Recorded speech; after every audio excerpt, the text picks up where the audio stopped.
Welcome all.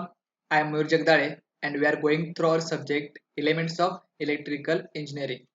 त्यामधील आपण topic number 4 बघत आहोत. That is transformer and DC Motors. ठीक आहे. प्रिव्हियस लेक्चरला आपण EMF इक्वेशन बघितलं होतं ट्रान्सफॉर्मरचं. आपण ट्रान्सफॉर्मरचं जे काही EMF इक्वेशन आहे ते आपण बघितलं होतं. ठीक आहे. त्यानंतर पुढील पार्ट आहे voltage and current ratios of transformer. ठीक आहे. काय बघायचं यावेळी व्होल्टेज आणि करंटचे जे काही रेशोज आहेत. आपले रेशोज काय येणार आहेत? प्रायमरी साईडला करंट वेगळा असणार आहे, सेकंडरी साईडला वेगळा असणार आहे. प्रायमरी साईडला व्होल्टेज वेगळा असेल, सेकंडरी साईडला व्होल्टेज वेगळा असेल. बरोबर आहे ना? त्यामुळे त्याचा रेशोज आपण बघणार आहोत. आता हे काय आहे त्या लेक्चरला आपण बघूया. फर्स्ट बघणार आहोत voltage ratio with the load. ठीक आहे. तुमचा व्होल्टेज रेशो कसा असेल तर तुमचा लोड आउटपुटला असेल. For obtaining voltage and current ratios, consider a elementary of transformer. ठीक आहे. एलिमेंटरी म्हणजेच कन्स्ट्रक्शन डायग्राम रेफर करा तुम्ही ट्रान्सफॉर्मरची, तर तुम्हाला जे काय व्होल्टेज रेशो असेल ते समजतील. आता या डायग्राम मध्ये बघा. ठीक आहे. आता काय केलंय, हा माझा काय एक ट्रान्सफॉर्मर आहे. प्रायमरी साईडला काय असणार आहे, माझा AC सप्लाय असणार आहे जो तुम्हाला इथे दिसत आहे. आणि सेकंडरी साईडला मी काय केलंय बघा, इथं लोड दिलाय. इथे काय दिलाय मी सेकंडरी साईडला लोड दिलाय. ठीक आहे. मग कुठल्या क्वांटिटीज असतात ट्रान्सफॉर्मर मध्ये? हे तुमची प्रायमरी वाइंडिंग, ही सेकंडरी वाइंडिंग, हा तुमचा मध्ये तो कोर आहे. ठीक आहे. आता प्रायमरी साईडला काय असणार, तुमचा EMF E1 असणार आहे आणि सेकंडरी साईडला काय असणार आहे, EMF E2 असणार आहे. प्रायमरी साईडचं व्होल्टेज काय असणार आहे, V1, आणि सेकंडरी साईडचं व्होल्टेज काय असणार आहे तुमचं V2. ओके. तसं सेम काय असणार आहे, प्रायमरी साईडचा करंट I1 असणार आहे आणि सेकंडरी साईडचा करंट कुठला असणार आहे, I2. ठीक आहे. Let N1 be the number of turns to the primary winding. ठीक आहे. N1 काय असणार तुमचे number of turns to the primary winding. N2 be the number of turns of the secondary winding. E1 be the RMS induced voltage in the primary winding. जे काय तुमचा RMS induced voltage आहे किंवा EMF आहे primary साईडचं, त्याला काय म्हणतोय आपण, E1 म्हणतोय. E2 B the RMS induced voltage in the secondary winding. E2 काय असणार तुमचं सेकंडरी वाइंडिंग मधलं RMS व्होल्टेज असणार. We know that E1 is equal to 4.44 F into phi m into N1. हे माझं काय EMF इक्वेशन जे आपण प्रिव्हियस लेक्चरला बघितलं होतं. सेम E2 साठी काय असणार आहे, 4.44 into F, F means frequency, into phi m means maximum flux, and into N2. N2 means number of turns of the secondary sides. Taking ratio of this two equations we get. ठीक आहे. जर मी यांचं काय घेतलो, ratio घेतलो, तर कसं होणार आहे बघा, E1 divided by E2. E1 divided by, मी रेशो घेतलोय म्हणजे दोघांना काय केलोय, भागाकारात घेतलोय असं समजा, किंवा रेशो आपल्याला तुम्हाला माहित असेल. ठीक आहे. E1 by E2 is equal to काय असणार तुमचं N1 by N2. Okay. E1 by E2 is equal to काय असणार तुमचं N1 बाय N2. तर तुम्ही याचा काय केलं, दोघांचा रेशो घेतला तर, और E2 बाय N1 किंवा E2 बाय N1 केलं तर काय मिळणार तुम्हाला, N2 बाय N1. ह्याचा अर्थ काय झाला, जेवढे नंबर ऑफ टर्न्स तेवढा तुमचा EMF, जेवढे number of turns on secondary तेवढा तुमचा EMF. हे झाला आपला व्होल्टेज हा रेशो झाला कुठला, आपला जो काय तुमचा टर्न्स आहे त्याचा रेशो झाला. ठीक आहे. ज्यावेळी तुम्ही लोड देताय त्यावेळेचा तुमचा टर्नचा रेशो झाला.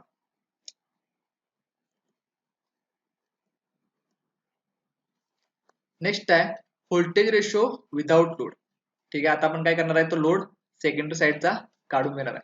थोडा मॅथमॅटिकल पार्ट आहे, थोडा किचकट आहे, पण व्यवस्थित लक्ष द्या. ठीक आहे. फक्त तुम्हाला रेशोज आहेत, जर तुम्ही बघितला तर सगळ्या क्वांटिटी सेम आहेत बघा. फक्त लॉजिक लावा की लोड दिल्यानंतर काय होणार आहे, लोड जर मी काढून घेतला तर काय होणार आहे. Assume the load on the secondary side winding is disconnected. Hence, secondary current I2 is equal to 0. माझ्या सेकंडरी साईडला काय, माझा हा तुमचा ट्रान्सफॉर्मर आहे. ओके.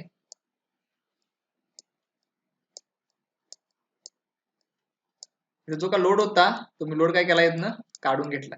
म्हणजेच काय, ह्या साईडला कुठे करंट असणार आहे काय, जर तुमचा लोड नसेल तर करंट काय असणार आहे तुमचा 0. ठीक आहे. ह्याचा अर्थ काय झाला बघा. आता लोड म्हणजेच काय, जे काही तुमच्या घरातले इक्विपमेंट्स असतील, लॅम्प आहे, फॅन आहे, हा काय झाला तुमचा लोड झाला. जर तुम्ही लॅम्प जर चालूच ठेवला नाही किंवा फॅन जर चालूच ठेवला नाही तर तुम्हाला बिल येणार आहे काय, नाही येणार. आता ते बिल काय येणार नाही, जर तुमचा लोड चालू नाही म्हणजे करंट तिथे काय झाला, झिरो झाला. करंटचा वापरच होत नाहीये, करंट तुम्ही वापरलाच नाहीये, मग तुमचा करंट काय झाला, झिरो झाला. ह्याचं एक्झाम्पल घ्या म्हणजे तुम्हाला समजेल की I2 तिथं झिरो का झाला. ओके. लोड नाही आहे त्यामुळे लोड काय घेणार, करंट कोण घेत असते, तुमचा लोड घेत असतो. लोडला तुमचा करंट लागत असतोय. जर तुमचा लोडच काढला तर करंट कशाला मिळणार आहे काय, नाही. त्यामुळे I2 काय झाला तुमचा, झिरो झाला. Hence, the load terminal voltage V2 is equal to secondary induced voltage E2. त्यामुळे काय असणार आहे, जे काही तुमचं सेकंडरीचं व्होल्टेज असणार आहे ते समान असणार आहे कशाबरोबर, तुमच्या जे काही इंड्युस्ड व्होल्टेज आहे त्याच्याबरोबरच. Therefore, V2 is equal to E2. The primary current I1 on no load is very small. तुमचा I2 झिरोच आहे, आता लोडच नाही त्यामुळे काय प्रायमरी साईडचा पण करंट काय असणार आहे तुमचा, एकदम कमी असणार आहे. प्रायमरी साईडचा करंट काय असणार आहे तुमचा, एकदम स्मॉल असणार आहे. Hence, the AC supply voltage V1 and primary induced voltage can be equated. म्हणजेच काय, जे तुमचं AC सप्लायचं व्होल्टेज आहे आणि जो काय तुमचा व्होल्टेज तयार होणार आहे कशामध्ये, तुमच्या वाइंडिंग थ्रू जो काय व्होल्टेज तयार होणार आहे ते दोन्ही काय असणार आहेत, बऱ्यापैकी समान असणार आहे. ते V1 is direction proportional to it E1. Okay. आता काय करायचं आहे, या व्हॅल्यू आपल्याला सबस्टिट्यूट करायचे तुमच्या रेशो मध्ये. म्हणजेच काय, E1 divided by E2 is equal to N1 divided by N2. काय झालं तुमचा, E1 divided by E2 is equal to N1 divided by N2. आपल्याला यामध्ये काय करायचं, ते व्हॅल्यू पुट करायचे. तर आपल्याला काय मिळणार आहे बघा. आता E1 म्हणजेच काय तुमचा, इथं V1 आहे ना, ते मी इथं फक्त पुट केलो. E1 च्या ठिकाणी काय केलं, पुट V1 पुट केलो, कारण दोन्ही समान आहेत. दोन्ही काय समान आहेत. सेम तुमचा इथं E2 बरोबर काय, V2 आहे, तुम्ही इथं E2 बरोबर V2 पुट केला. तर माझा इक्वेशन किंवा रेशो कसा तयार झाला, V1 divided by V2 is equal to N1 divided by N2. और V2 मी फक्त V2 वर घेतलाय, V1 खाली घेतलाय. V2 divided by V1 तसाच काय होणार तुमचा, N2 वर जाईल आणि N1 खाली येईल, N2 divided by N1. ठीक आहे. हे इक्वेशन्स व्यवस्थित लक्षात ठेवा. लोड कंडिशनला काय होतं तुमचा, E1 येत होता. लोड कंडिशनला E1 divided by E2 येत होता, is equal to N1 divided by N2. हे तुमच्या लोड साईडचा होता. हा क्वेश्चन तुम्हाला विचारू शकतात की ज्या वेळेला ट्रान्सफॉर्मरला लोड असेल त्यावेळी तुमचं इक्वेशन काय असेल, what is equation on load condition of transformer. त्या इक्वेशन हे येईल. What is equation for transformer during no load, त्या इक्वेशन तुमचं हे येईल. ठीक आहे. त्यामुळे ते व्यवस्थित करा. त्यानंतर आहे तुमचा voltage ratio. It is ratio. आता व्होल्टेज रेशो म्हणजे काय बघा, आता आपण व्होल्टेज रेशो म्हणालोय ना. व्होल्टेज रेशो काय असतोय, it is the ratio of primary and secondary voltage of transformer. Primary साईडचं व्होल्टेज भागिले सेकंडरी साईडचं व्होल्टेज केलं की मला काय मिळतो, त्याचा रेशो मिळतोय.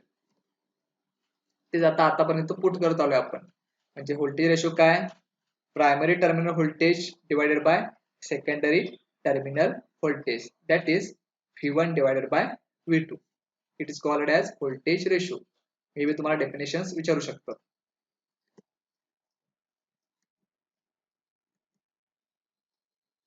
आता काय बघा, ट्रान्सफॉर्मेशन रेशो आहे. ओके, ट्रान्सफॉर्मेशन रेशो आहे.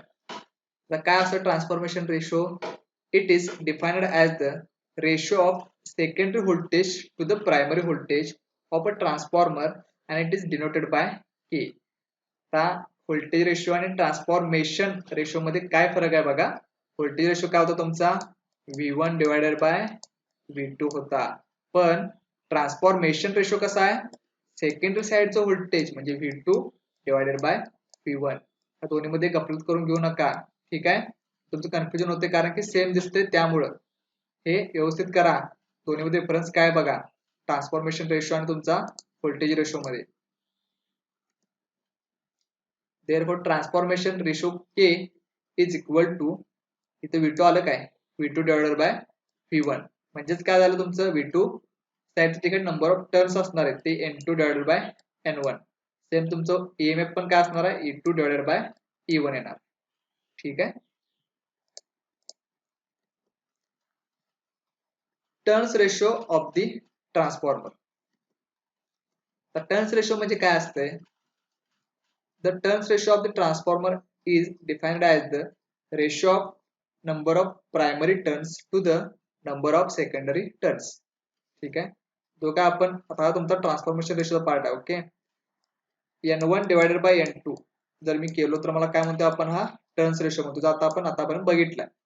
ठीक आहे. त्यालाच काय म्हणतो आपण turns ratio, that is N1 divided by N2. Types of transformer based on turns ratio. आता आपण टर्न्स रेशो का बघितलो, यावरती जे काही तुमचं ट्रान्सफॉर्मर आहेत ते कसं तुमचं काय केलं डिस्ट्रीब्यूट केलं किंवा टाइप्स पडले ते आपण बघणार आहोत. फर्स्ट आहे तुमचा step up transformer. Okay. Step up म्हणजे वाढलेला. ठीक आहे. नावातच आहे बघा. स्टेप अप ट्रान्सफॉर्मर म्हणजेच काय, transformer having K is greater than 1.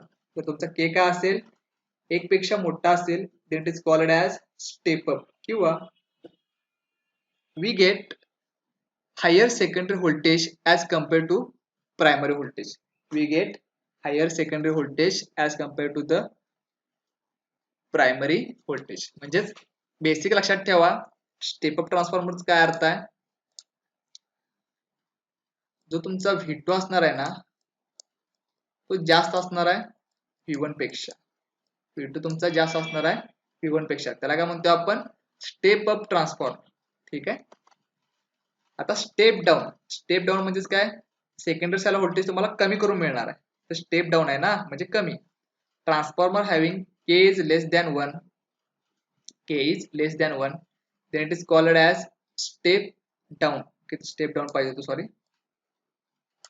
काय असणार आहे इथं step down. We get lower secondary voltage as compared to the primary voltage.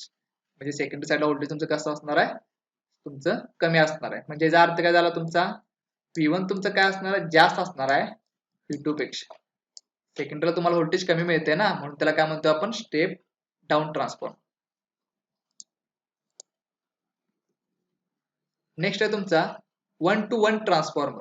ठीक आहे. किंवा आयडियल ट्रान्सफॉर्मर म्हणा किंवा आयसोलेशन ट्रान्सफॉर्मर म्हणा. Transformer having K is equal to 1. आता के इज इक्वल टू 1 म्हणजेच काय, प्रायमरीला जेवढं व्होल्टेज आहे तेवढंच सेकंडरीला असणार आहे. त्याला काय म्हणतो आपण 1 to 1 transformer. Transformer having K is equal to 1 is called as 1 to 1 transformer. It is also called as isolation transformer. त्याला अजून काय म्हणतोय आपण आयसोलेशन ट्रान्सफॉर्मर असंही म्हणतोय. म्हणजे इथं काय असणार आहे, V1 इज इक्वल टू तुमचा V2 असणार आहे. ठीक आहे.